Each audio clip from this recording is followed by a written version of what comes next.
Hello friends, सी language सीखने की series में आज हम देख रहे हैं लेक्चर 7 का पार्ट 1, जिसमें हम देखेंगे loop in C language. Loop का ही दूसरा नाम इटरेटिव कंट्रोल इंस्ट्रक्शन भी है। इटरेटिव का मतलब होता है रिपीटेटिव, यानी रिपीटेटिव कंट्रोल इंस्ट्रक्शन। जब हम चाहते हैं हमारे प्रोग्राम में कुछ सेट ऑफ लाइंस को, सेट ऑफ स्टेटमेंट्स को रिपीट कराएं, तो इसके लिए हम यूज़ करते हैं लूप। इसको इम्प्लीमेंट करने के सी लैंग्वेज में 3 तरीके होते हैं: while, do while and for loop. आइए इसका सिंटैक्स समझें, यूजेज समझें एक एग्जांपल के ज़रिए। हम एक प्रोग्राम बनाना चाहते हैं जिसमें हम स्क्रीन पे प्रिंट कराना चाहते हैं नाम। जैसे मेरा नाम है सौरभ, तो हम प्रिंट कराना चाहते हैं स्क्रीन पे सौरभ, तो हम लिखेंगे print f Saurabh, right. Get c h program है। क्या होगा इससे स्क्रीन पे प्रिंट हो जाएगा सौरभ। यस, देखिए आउटपुट स्क्रीन पे दिखाई दे रहा है सौरभ। लेकिन अगर मैं सौरभ 5 बार प्रिंट कराना चाहता हूँ तो क्या करूँगा? या तो मुझे प्रिंटफ के अंदर ही सौरभ 5 बार लिखना होगा, या फिर मैं इस प्रिंटफ स्टेटमेंट को 5 बार लिखूँगा।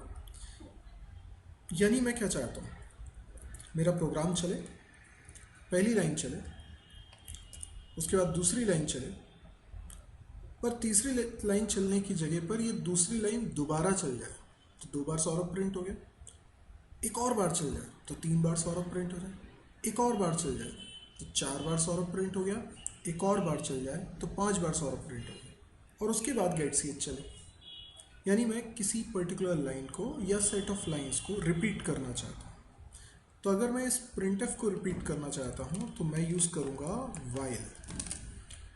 वाइल का सिंटैक्स बहुत सिंपल है। आपने लिखा वाइल, वाइल के बाद लगाए पैरेंथेसिस जिसके अंदर हम लिखने वाले हैं कोई कंडीशन, कोई सेमीकोलन नहीं है उसके बाद, और ये करली ब्रैकेट से करली ब्रैकेट तक वाइल की बॉडी है, वाइल का ब्लॉक है। वाइल के ब्लॉक के अंदर जो स्टेटमेंट लिखे जाएंगे वो होंगे रिपीट।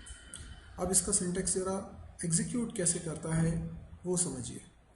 क्लियर स्क्रीन चल जाने के बाद जैसे ही कंट्रोल वाइल पर आएगा, वाइल के पैरेंथेसिस में जो भी कंडीशन हम लिखेंगे उसको ट्रू फॉल्स में इवैल्यूएट किया जाएगा। जो भी कंडीशन हम यहाँ लिखेंगे, अभी मैंने लिख दिया कंडीशन, पर एक्चुअल में हम यहाँ पर कुछ स्टेटमेंट लिख रहे होंगे, एक्सप्रेशन लिख रहे होंगे।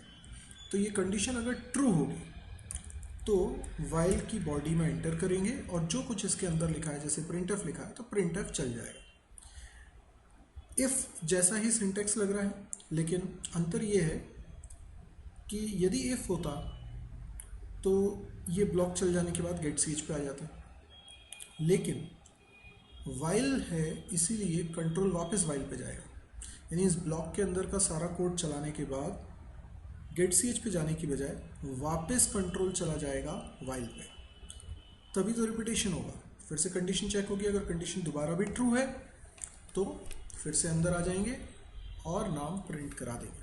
और ऐसा तब तक होगा जब तक कंडीशन फॉल्स नहीं हो जाती। कंडीशन हर बार चेक हो रही है ब्लॉक में एंटर होने के लिए।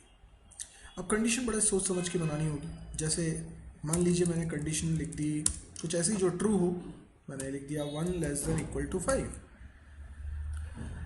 अच्छा, जब पहली बार ये चलेगा, यानी प्रोग्राम स्टार्ट होगा, तब तो 1 <= 5 ट्रू हो जाएगा, और ट्रू हो जाएगा तो अंदर आ जाएंगे, नाम प्रिंट हो जाएगा।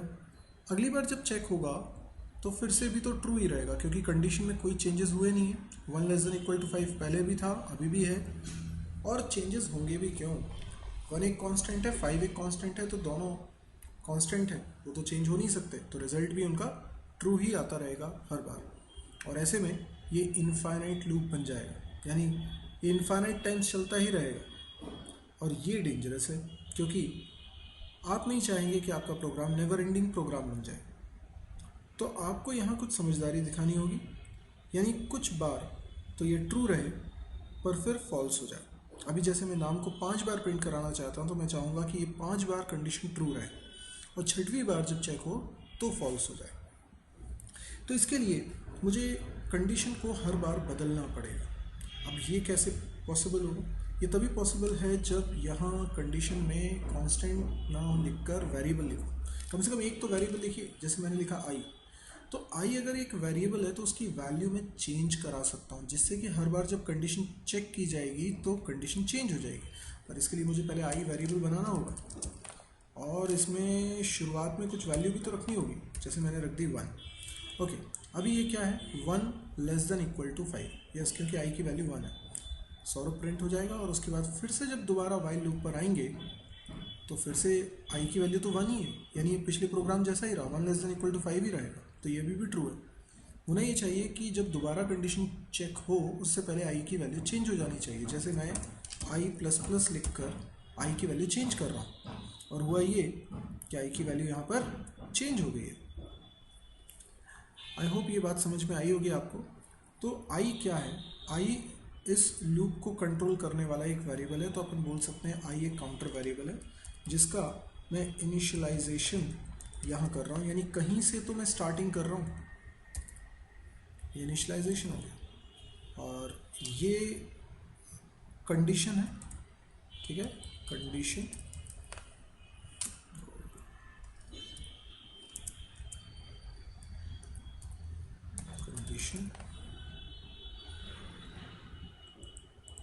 Okay, and this is called flow.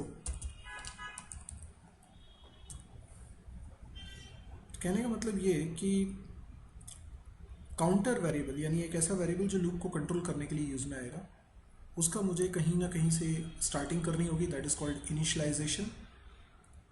जैसे यहाँ किया है, कुछ कंडीशन बनानी पड़ेगी जो वाइल के पैरेंथेसिस में लिखी जाएगी, कुछ फ्लो होगा यानी चेंजेस होंगे, ताकि अगली बार कंडीशन चेक हो तो वो पुरानी वाली ना रहे, चेंज हो जाए। अब आप खुद सोचिए, जब आई की वैल्यू 1 है तो ये कंडीशन ट्रू है, तो लूप पहली बार चला, फिर नाम प्रिंट होने के बाद आई बढ़ जाएगा, आई 2 हो जाएगा, तो अगली बार जब कंडीशन चेक होगी तो ये 2 लेस देन इक्वल टू 5 होगा, जो फिर से ट्रू है, इसलिए फिर अंदर आ जाएंगे।